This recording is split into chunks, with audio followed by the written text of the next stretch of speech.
fallout of the Ukraine crisis and address the pandemic-related inflation and corporate price gouging that's hurting American families, much is at stake for our country. But Republicans on this committee refuse to show up and vote on 5 nominees to the Fed. They refuse to do their job. This is shameful and it is risky. Any Republican talking today about the risks facing our economy should be willing to show up and vote on Fed nominees. So let's talk about one of those risks, Mr. Chairman. As Russia has invaded Ukraine, the centerpiece of the U.S. response is economic sanctions.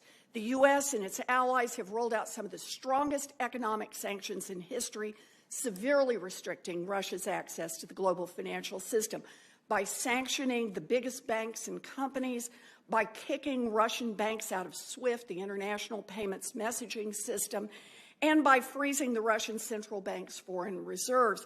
Now, these sanctions are powerful, but Russia can dodge some of this pain by using the same cryptocurrency tools that are currently used by drug traffickers, cyber criminals, and tax cheats. I'll pick one example here. We've all become familiar with ransomware, where a cyber criminal infects someone's computer system, locks it up, then demands payment in order to unlock the system. And how do they get paid? Through unregulated cryptocurrencies like Bitcoin. Chair Powell, do you know who cybersecurity experts say is the world leader in ransomware attacks and in getting paid through cryptocurrencies that allow them to obscure and hide their trails? I could guess, but you want to make a guess here? Based on what we're talking about today, it's Russia. You know, if you listen to our own national security agencies, the answer is Russia. And that's why when President Biden held an international summit last year to fight ransomware, Russia, the biggest source of the problem, was intentionally not invited. According to one estimate by the blockchain analysis company, Chainalysis, Russia-linked actors collected nearly 3/4 of all ransomware revenue in the world last year. And hundreds of millions of crypto dollars are collected in Moscow each quarter. As much as half of those come from illicit crypto wallet addresses. Russia is the world's expert on moving money outside legal channels. So, Chair Powell, obviously, you do not administer sanctions, but you are an expert on the international financial system. So I just want to take a look at this. Are other countries currently using cryptocurrencies to evade sanctions? I'm thinking here of North Korea, Iran, Venezuela. Honestly, it's not something we're responsible for. I mean, I have read it. I've read publicly that those things have happened, though, yes. Well, the Treasury Department, the Department of Justice, the United Nations, and the IMF all say that the answer is yes. Crypto takes the sting out of sanctions. And in fact, the Treasury Department warned last year that crypto could undermine our sanctions regime.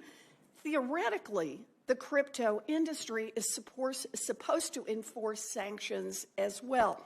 So let me ask, Chair Powell, is the crypto industry enforcing sanctions right now?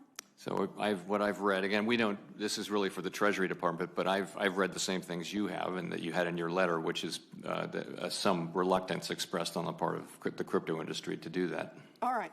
They are supposed to, but the problem is they haven't been doing a very good job. Just read the Treasury Department's sanctions review or the UN reports on sanctions compliance. We know that many crypto exchanges and wallets are not collecting information about the identities of their customers, are not screening their platforms for illicit activity, and are not reporting sanctions violations. Heck, this is how North Korea has been able to move money around and finance its illegal missile programs. Here's the thing. The whole point of crypto is that it allows someone to conduct financial transactions without having to go through the traditional banking system or traditional financial intermediaries. Right now, millions of transactions are taking place that are completely unregulated with no one verifying who gets what. And that means that while sanctions can make it very difficult for Russian companies, political leaders, and billionaires to move money around in the traditional financial system, there is another shadow, unregulated world that they can turn to. Crypto poses a variety of threats to financial stability, to investor protection, to our environment. But crypto is also providing a new way for countries to sanction-proof themselves. Cracking down on crypto is a critical piece of holding Russia accountable for its aggression. We can't fool around any longer. We need to get new crypto rules in place. Thank you, Mr. Chairman. Thank you.